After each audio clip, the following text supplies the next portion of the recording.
च जाम्यं पादं निधायतु तिष्ठेत् वृक्षवद्भूमौ वृक्षासनमिदं विदुः. Next asana is Garudasana. On the opposite side. Now place the raised leg in front of the thigh and keep your legs straight as you visualize yourself as Lord Garuda and keep the hands in front of the heart. गरुडासनमावख्य येन ध्यानं स्थिरं भवेत् सर्वदोषाद्विनिर्मुक्तो भवतीह महाबली. Back. Keep the forward legs toes pointing forward and the back legs toes pointing sideways. Now raise the hands, keeping them parallel to the ground as you lean forward and down, placing the hand by the forward leg. Visualize yourself as a triangle and gaze at the sky. उत्तानपादं क्रौञ्चं च मरीचिं वीरभद्रकं नटराजं त्रिकोणं च सुप्ताङ्गुष्ठप्रसारणे. Next asana is Trikonasana on the opposite side. Now switch the position of the legs and keep your hands parallel to the ground as you lean forward and down, placing the hands by the forward leg. Gaze at the sky and visualize yourself as a triangle. उत्तानपादं क्रौञ्चं च मरीचिं वीरभद्रकं नटराजं त्रिकोणं च सुप्ताङ्गुष्ठप्रसारणे. Next is Nikutaka Karna. Now come to a half squatting position with the heels touching, toes pointed outwards. Bring the hands parallel to each other in front of the heart.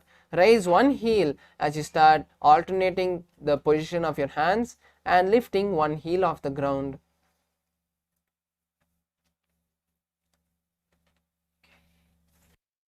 The next asana is Angushtasana. Now squat on your heels as you keep the knees together and hands in Anjali Mudra in front of the heart.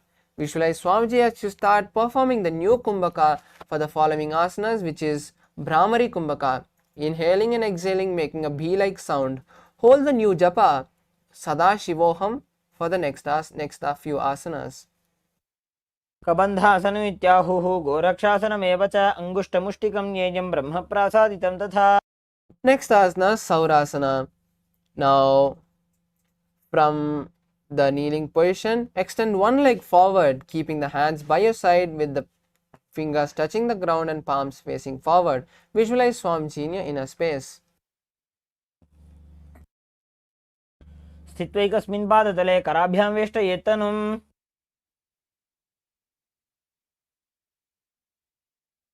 Next asana is Vidunanasana. Now lean forward and down as you hold the stretched leg with the respective hand and the back leg's heel with the respective hand. Visualize Swamiji in your inner space.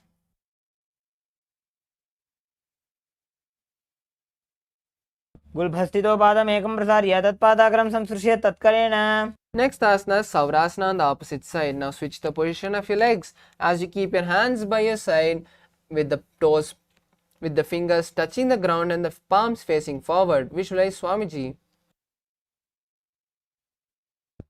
प्रसार्य एकं पादतलं संस्थाप्य त्वेकपादकम्. Next asana is Vidunanasana. Now lean forward and down, holding the stretched leg with the respective hand and the back leg's heel with the respective hand. Visualize Swamiji in your inner space.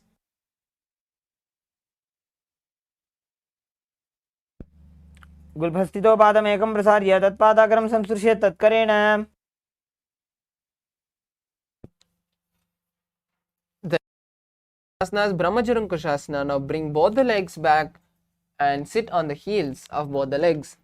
Visualize Swamiji as you tuck your chin to the chest in Jalandhara Bandha and gaze to the floor down in front of you.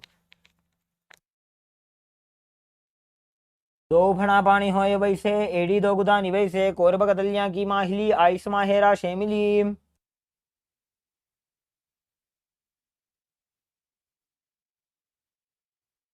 The next asana is Kapilasana. Now place the knees on the ground with your toes tucked behind. Keep the hands on the respective knee as you visualize the sage Kapila and gaze to the nose. Perform Udyana Bandha. उभय पगदली समटहरावे तिनिकोई माहिली core मिलावे. Next asana is Bhadraghorakasana. Now shift the gaze to the third eye as you maintain the same position. Release the Udyana Bandha and visualize Swamiji in your inner space.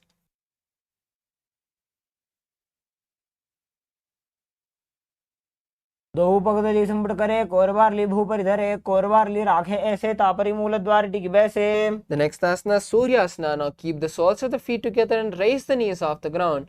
Touch the thumbs and little fingers and open the palms wide like a lotus and raise your hands above the head. Gaze to the gaps of the palms and visualize Lord Surya as you lock your stomach in Uddiyana Bandha. एडी दो गुदा तरियाणे फना पानी बैठक पुनिठाने गोड़ा जंगा अधर करी रहे आड़े वाम इसी विधि गहे. The next asana is Mandukasana. Now sit with your toes flat and the perineum on the heels. Keep the hands on the respective knees as you roll the tongue backwards and press the back of the tongue on the upper palate in Manduki Mudra. Gaze at the third eye and visualize yourself as a frog. पाद तलोपृष्ठ देशे अंगुष्ठे द्वे च संस्पृशे जानु युग्मं पुरस्कृत्य साधयन् मंडुकासनम्. The next asana is Uttana Mandukasana. Now raise your hands above the head and cross it, touching the opposite shoulder from the back. Pull your stomach in Uddiyana Bandha and continue to hold the Manduki Mudra and visualize yourself as a frog. मंडुकासन मध्यस्थं कूर्पराभ्यां धृतं शिरः एतद्धेकपदुत्तानम् एतदुत्तान मंडुकम्. Next asana is Simhasana. Now cross the ankles and sit on the heels. Place your hands on the respective knee. Visualize yourself as a lion and gaze to the nose as you start leaning forward, extending the tongue out and exhaling forcefully.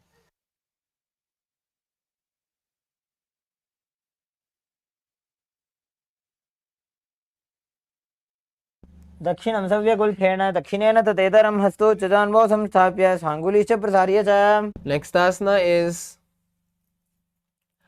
Bhadrasana. Now uncross the ankles and cross your hands behind the back.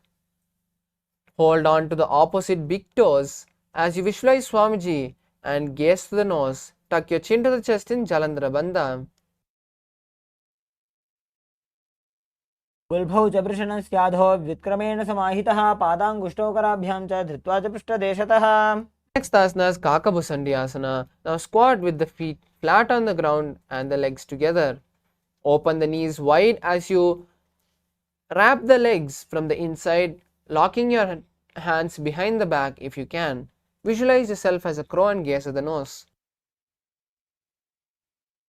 प्रथमे वेसकोकटठाने दोबूहात पगमी च आने. Next asana is Kani Pavasana. Now place the hands on the ground shoulder width apart and place the knees on the back of the hands near the armpits. Slowly lean forward, lifting the legs off the ground and balancing on the hand as you visualize Swamiji. आसन को गुण आशी दुष्टा होई तो आची होई. Next asana is Kapali Asana. This is an inverted asanas.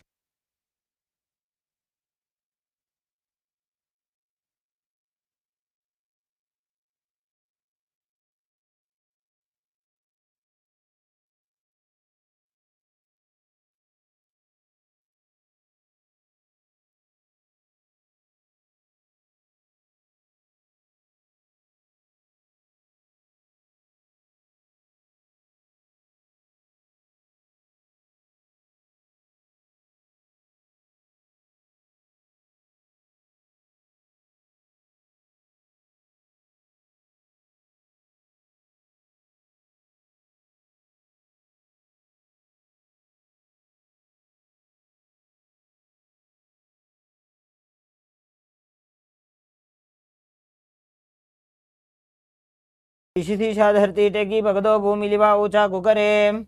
Next asana is Parsvamayurasana. Now squat on the heels and place the hands to one side. Align the hips and knees to the elbows as you lean onto the hand and lift the legs off the ground, straightening them to the side. Visualize yourself as a peacock and gaze to the third eye as you perform the new Kumbhaka for the following asanas, which is Rechaka Kumbhaka. Inhaling, hold and exhaling, completely emptying your stomach, holding the breath comfortably there and inhaling again. मयूरं दण्डवत् कुर्यान् मायूरं दण्डनामकं कुर्यान् मायूरं पार्श्वाभ्यां मायूरपार्श्वनामकम्. The next asana is Parshvamayurasana. Now on the opposite side. Now come back to a squatting position and place the hands on the other side of the body. Align the knees and hips to the hands and lean forward as you extend the legs to the side. Visualize yourself as a peacock. मयूरं दण्डवत् कुर्यान् मायूरं दण्डनामकं कुर्यान् मायूरं पार्श्वाभ्यां मायूरपार्श्वनामकम्. The next asana is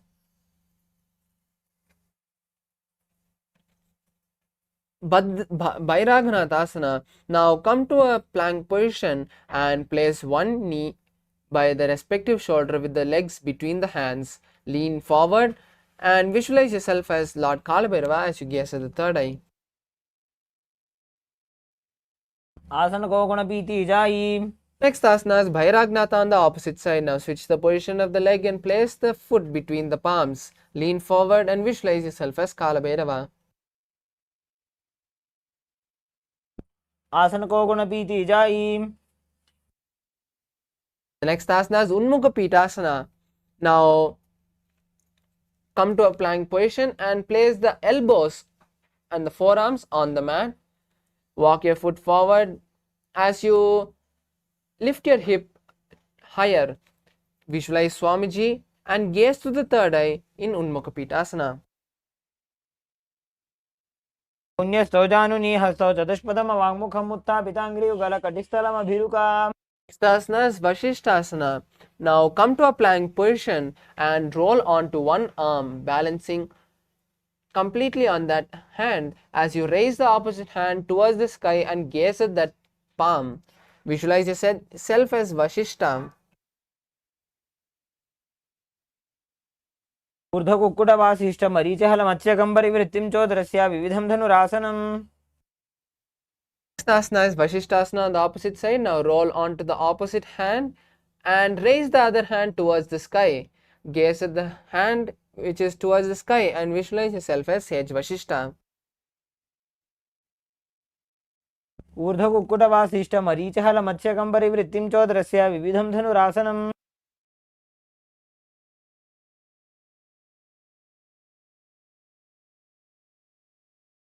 Next asana is Anjani Asana. Now sit with the legs stretched and the toes pointed up. Bring the hands under the buttocks with the palms facing up. Keep the spine straight as you lock the chin to the chest and visualize Lord Hanuman and gaze at the nose. The new japa Mahasadaशिवोहम in your inner space. दो करके उभय हथेली कोरबारली मैले भेली.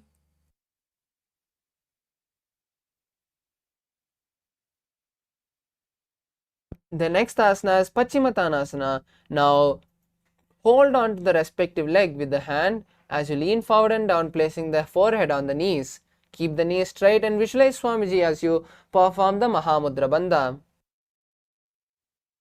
जानो परिललाटन्तो पश्चिमं ताणमुच्यते येन केन प्रकारेण सुखं धार्यं च जायते.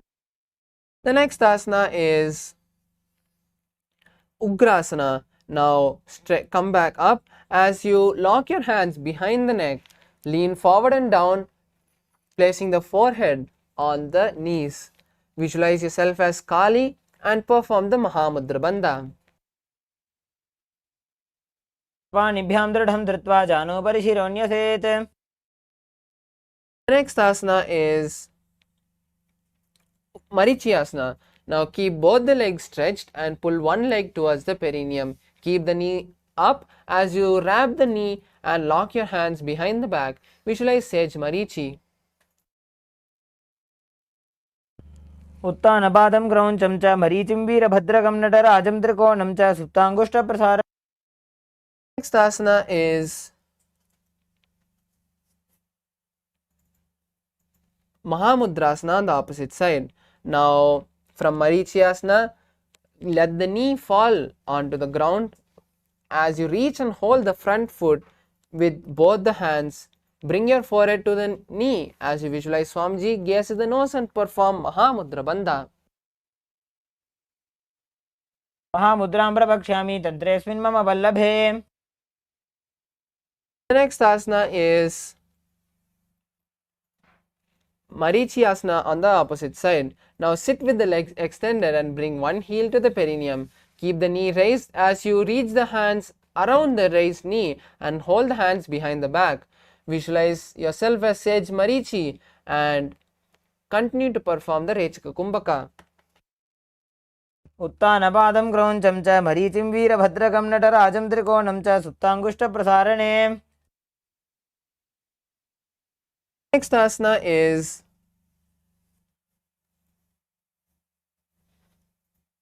Mahamudrasana on the opposite side. Now sit with the legs stretched and toes pointed up. Lean forward and down, holding the stretched leg with both the hands and placing the forehead on the knees. Perform Mahamudra Bandha and gaze at the nose as you visualize Swamiji.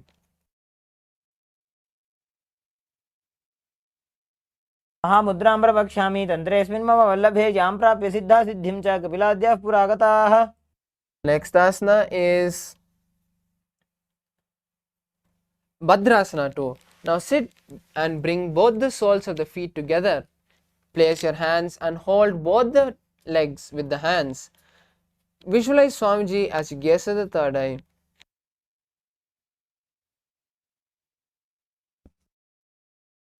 गुल्फौ तु वृषणस्यादः सीवन्त्याः पार्श्वयोः क्षिपेत पादपार्श्वेतुपानिभ्यां दृढं बद्ध्वा सुनिश्चलम्. Next asana is Gwalipavasana. Now place your hands on the respective knees as you extend the legs away from the perineum. Gaze at the nose and visualize Swamiji as you tuck the chin to the chest in Jalandhara Bandha. पूर्वचर्पट चौकख्यो सोयी वाही विधियो की जय सोयी. The next asana is Joni Asana. Now pull your legs back to the perineum and hold the legs with both the hands. Lean forward and down, placing the elbows by the knees and the forehead on the mat. Visualize the Yoni Mandala and gaze at the nose. दो पगदली संपुट करे एड़ी made के ढिंग दरे.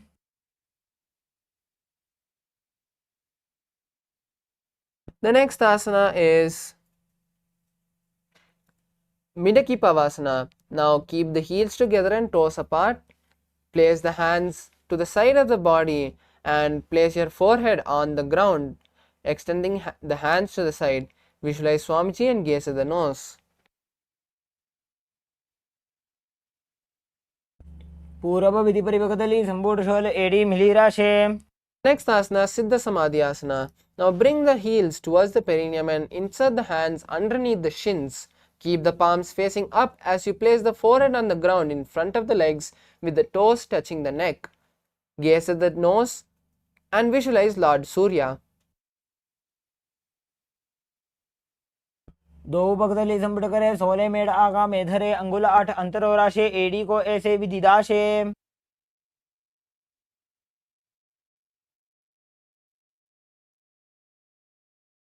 The next asana is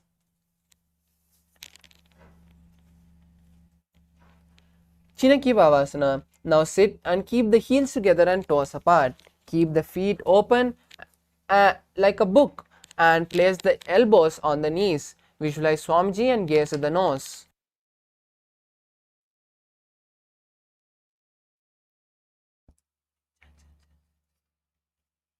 दो पका की एड़ी धरती मगिवा मेढ़ लगा बे पगदली माहिली को अंगूठा की सदी सूदी जोड़े. Asana is Charpata Chokasana. Now place the hands on the respective knees and push it down gently. Pull your stomach in and up in Uddiyana Bandha as you visualize Swamiji and gaze at the third eye.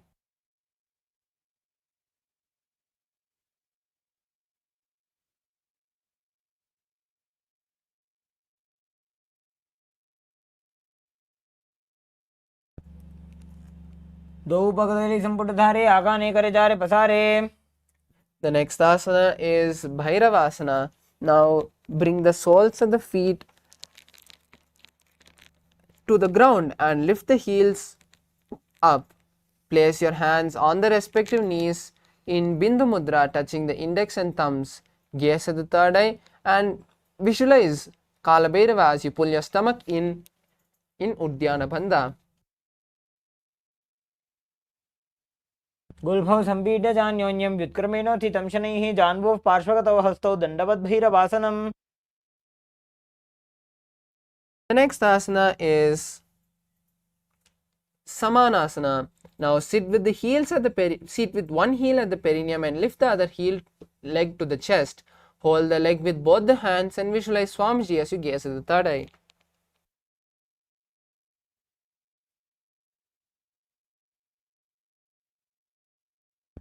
समानासनमावक्षे सिद्धमन्त्रादिसाधनात्. Next asana is Apanasana. Now place the raised heel on the shoulder and stretch the opposite leg towards the sky. Place the hands by your side for balance and visualize Swamiji and gaze at the third eye.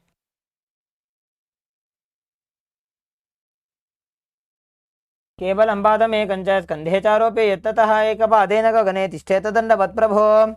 The next asana is Samanasana on the opposite side. Now place the other heel at the perineum and lift the opposite leg to the chest. Visualize Swamiji and gaze to the third eye. समानासनमावक्षे सिद्धमन्त्रादिसाधनात्. Now place the raised leg on the respective shoulder as you stretch the other leg towards the sky. Place the hands by your side and visualize Swamiji as you gaze at the third eye.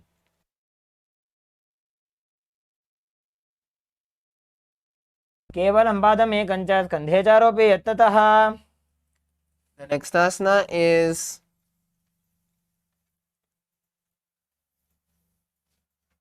Gomukhasana. Now cross the legs and place the heels by the hips. Keep the knees stacked to the center of the body and place the hands on the top knee. Visualize the face of a cow and gaze to the nose as you start performing Sitkari Kumbhaka, which is inhaling through the clenched teeth with the tongue touching the upper palate. Then exhale through the nose. Hold the new japa Om Nithyanandoham in your inner space. वे दक्षिणगुल्फं तु पृष्ठपार्श्वे नियोजये दक्षिणेऽपि तथा सव्यं गोमुखं गोमुखं यथा. The next asana is Anusuyasana. Now from Gomukhasana, hold the opposite big toes with the index and middle fingers. As you visualize yourself as Rishika Anusuya, gaze at the nose and pull the stomach in and up in Udyana Bandha.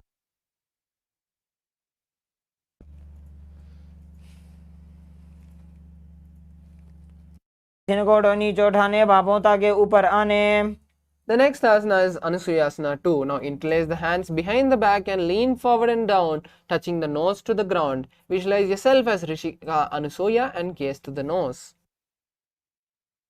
मणा गोदा की संधि उपरिड़ा बागोड़ा की संधि मिलाई राशे गोड़ा सिवले पकतल्यालो आड़वाई सुधा राशे. The next asana is Garudasana 2. Now place one leg by the perineum and the other leg flat with the knee to the chest. Place the hands on respective knees as you visualize Lord Garuda and gaze to the nose.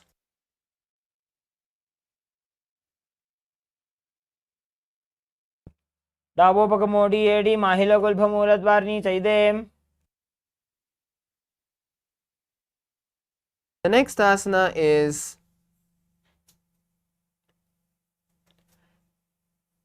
Naradasana. Now sit with one, place the heel that is touching the perineum underneath the perineum and interlace the hands behind the neck as you turn outside of the raised knee. Visualize yourself as Sage Narada and gaze to the third eye. वाम भक्तली केरी भूपरिता ही लगा वे फेरी.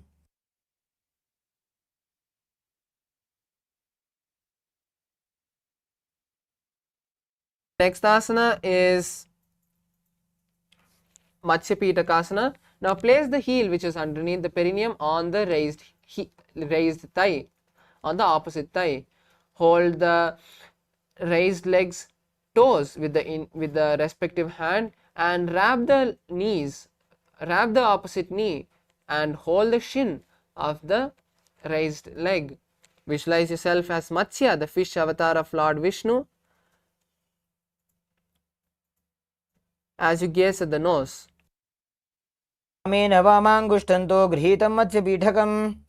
next asana is Gomukhasana on the opposite side. Now cross your legs, keeping the heels by the opposite hip. Keep the hands interlaced in front of the knees, on top of the knees, and gaze at the nose as you perform Gomukha, as you visualize yourself as a cow. सव्ये दक्षिणगुल्फं तु पृष्ठपार्श्वे नियोजये दक्षिणे अपि तथा सव्यं गोमुखं यथा. The next asana is Anusuyasana. Now uncross the hands and place them on the opposite big toes. Visualize yourself as Rishika Anusuya, you gaze at the nose and pull your stomach in Uddiyana Bandha. दक्षिण गोड़ नीचे उठाने बाहों तागे ऊपर आने. The next asana is Anusuyasana 2. Now interlace the hands behind the back and lean forward and down, touching the nose to the ground. Visualize yourself as Rishika Anusuya.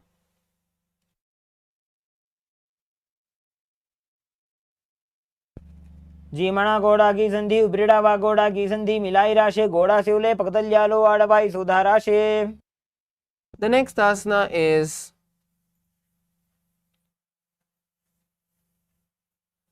Garudasana 2. Now place one perineum on the one heel on the perineum and the other leg flat on the mat with the knees to the chest. Place your hands on the respective knees as you gaze at the nose and visualize yourself as Lord Garuda.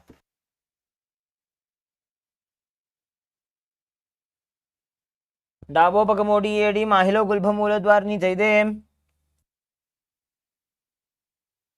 Next asana is Naradasana. Now place the heel which was touching the perineum underneath the, sit on the heel which was touching the perineum and interlace the hands behind the neck. Turn outside of the raised knee as you visualize yourself as sage Narada and gaze to the nose, gaze to the third eye. वाम पकदली केरी भूपरिता ही लगा बेफेरी.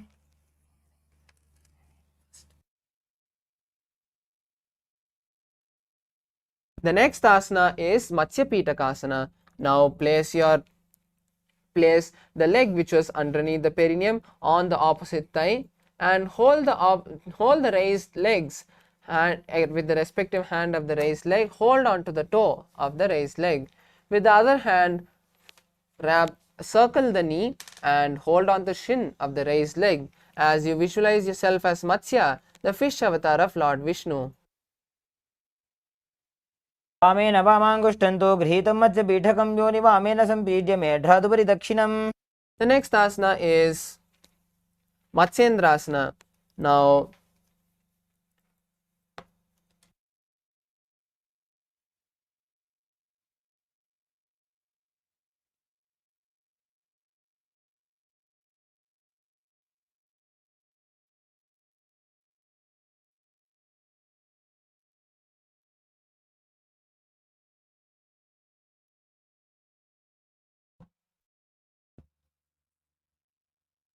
उदरं पश्चिमाभासं कृत्वा तिष्ठति यत्ततः नम्राङ्गं वामपादं हि दक्षजानुपरिन्यसेत्.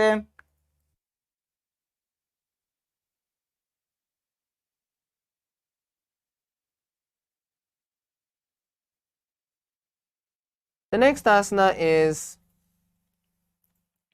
Matsyendra Kubasana. Now from Matsyendrasana, twist and bring the elbow outside of the raised knee and extend the hand down to the foot, keeping the opposite hand at the respective ear.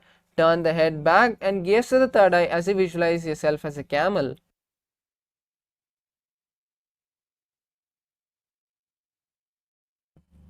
आसन को गुण झोलो जाए. Next asana is Matsyendrasana 2.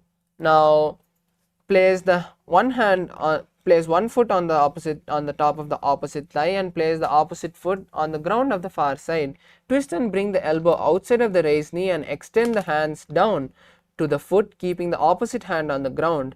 Turn the head behind and gaze at the third eye as you visualize Matsyendranatha. मत्स्येन्द्रपीठं जलरप्रतिं प्रचण्डरुक्मण्डलखण्डनास्त्रम्. Asana is Matsyendrasana on the opposite side. Now place the opposite foot on top of the other thigh and the other foot on the next to the opposite thigh. Twist and bring the elbow outside of the raised knee as you keep the raised arm by the neck and turn the head back. Gaze to the third eye and visualize Matsyendranatha.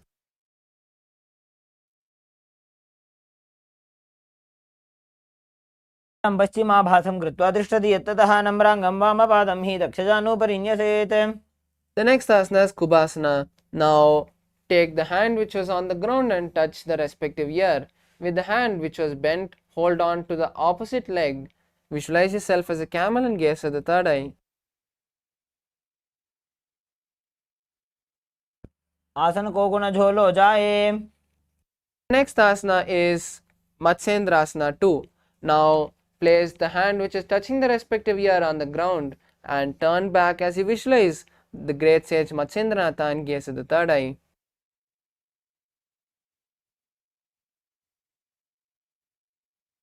मत्स्येन्द्रपीठं जलप्रदीप्तिं प्रचण्डरुक्मण्डलखण्डनाश्रम अभ्यासतः kundalini प्रबोधं दण्डस्थिरत्वं हि ददाति पुंसाम्. Asana is Padmasana. Now sit and place the feet on top of the opposite thigh and place the palms on the respective knee. Engage all the three bandhas and gaze to the nose. Visualize Lord Shiva in your inner space and hold the new japa Om Nithyananda Samādhi in your inner space. आसनं द्विधं प्रोक्तं पद्मं वज्रासनं तथा ऊर्ध्वोरुपरि चेत् धत्ते उभे पादतले यथा. The next asana is Padmasana 2.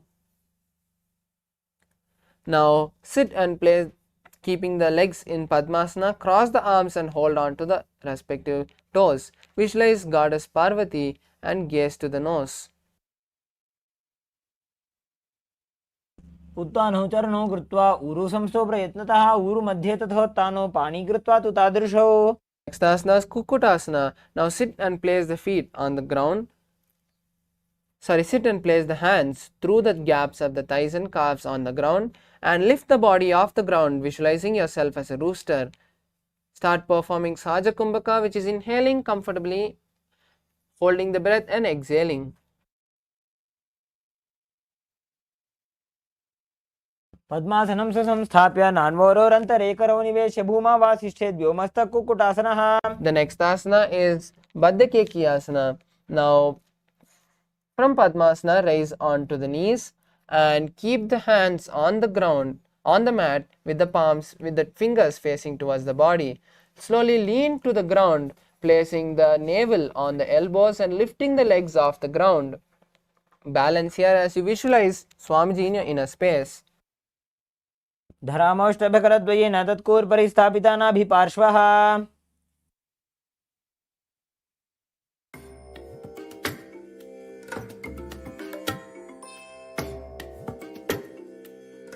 Next asana is Mayurasana. Now come to a kneeling position and place the palms on the ground with the fingers pointing towards the body. Keep the elbow together and press against the navel and then lean forward, balancing on the hands. Visualize yourself as a peacock. अथ पक्षे महादेव मयूरासनमुत्तमं भूमो निपात्य हस्तौ द्वौ कूर्परोपरि देहकम्. Next asana is Makarasana. Now lie on the stomach, interlacing the hands behind the neck and keeping the legs wide apart with the toes pointed sideways. Visualize yourself as a crocodile. अध्यासशेते हृदयं निधाय भूमौ च पादौ च प्रसार्यमानो. Next asana is Shalabhasana. Now place the hands by the chest and lift the legs off the ground. Visualize yourself as a locust.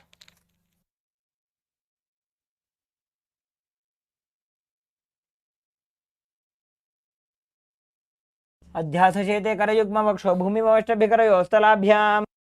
Next asana is Ushtrasana. Now hold on the respective leg and pull it down to the ground beside the hips. Visualize yourself as a camel. अध्यासशेते पदयुग्मव्यस्तं पृष्ठे निधायापि धृतं कराभ्याम्. Next asana is Dhanurasana. Now from Ushtrasana, raise your upper body and legs simultaneously, bending your back like a bow. Visualize yourself as Shiva's bow and gaze at the third eye. प्रसार्य पादौ भुजदण्डरूपौ करौ च पृष्ठे धृतपादयुग्मम्. Next asana is Bhagasana. Now sit on the heels with the toes flat, place your hands on the respective knees and visualize Swamiji in your inner space as you gaze at the third eye. Hold the new japa Om Nithyananda Paramashivoham in your inner space. उल्टा मोड़ी पाओ तो वैसे बहरो जुगते करे एक ऐसे. The next asana is Gohyasana. Now, this is a inverted asana, so we request all the participants who need to take the support of the wall or a partner to do so. Now place the forearms on the ground, shoulder width apart, and interlace the fingers. Place the crown between the interlaced fingers and slowly walk the feet forward, stacking the hips on the shoulder. Then kick the legs off the ground, balancing with the knees bent. Visualize Swamiji and gaze to the nose if you can. हाथ सीधा सा करे तन सो ube Sapa करे. Next asana, Shirasasana. Now, from Gohyasana, slowly straighten the legs towards the sky, straightening the knees. Visualize Swamiji and gaze to the nose. विपरीतं मंडलं च द्विधैव विदितं हिनः. Next asana is Podhyasana. Now sit with the hands beneath the calves and stretch the legs up, bringing the legs towards the forehead. Start performing Bhastrika Kumbhaka for the following asanas, which is intensely exhaling. Visualize Swamiji in your inner space. दो हाथ पग बाहर आने घोड़ा तरे का घसीटा ने. The next asana is Parigasana. Now place your legs on the mat and cross the hands behind the back, touching the opposite shoulder. Then lift the legs up and keep it at a 45-degree angle. As you gaze at the third eye and visualize yourself as a mace. उत्तानशयनं कृत्वा पादौ मिलित्वा प्रसार्य. The next asana is Naukasana. Now rest the legs for a moment and then keep the hands by the side of your hips for balance if you can. If you can't, or else keep your hands parallel to the ground next to the legs. Then lift the legs off the ground and visualize yourself as a boat and gaze at the third eye. उत्तानशयनं कुर्पराभ्यां भूमिं वष्टभ्य. The next asana is Rudrasana. Now keep the soles of the feet together and scoop the hands underneath the soles. Pull them to the chest and visualize yourself as Lord Rudra and gaze at the nose. पगतली संपूट करी हाथस्य पग ऊंचाई पगा का अंगूठा दो बोले वो परली का नीतालवे. Next asana is Unmukha Pitasana 2. Now lie on the back and keep the soles of the feet flat with the knees up.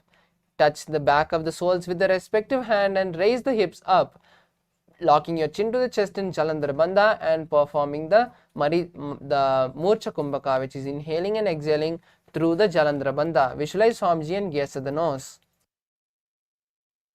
ऊर्ध्वे च जानुनी कृत्वा शवित्वोर्ध्वमुखं तथा उत्थाप्य हस्तौ तिष्ठेत्तु पीठ उन्मुख नामके.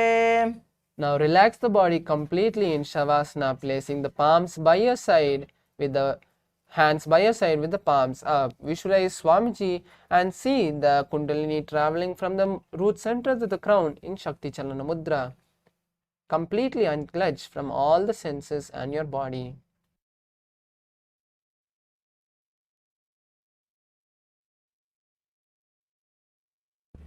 उत्तानं शववद्भूमौ शयनं तु शवासनं.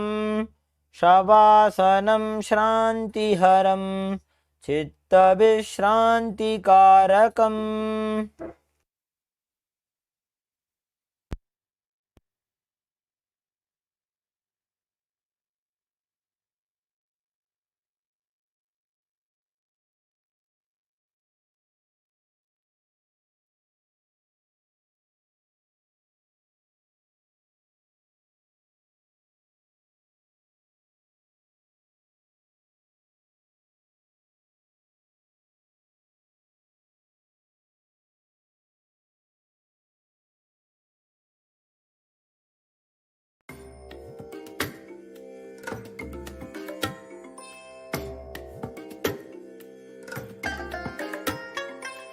I bless you all.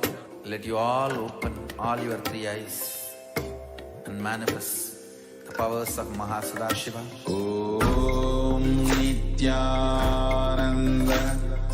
Paramashivoham. Om Nithyananda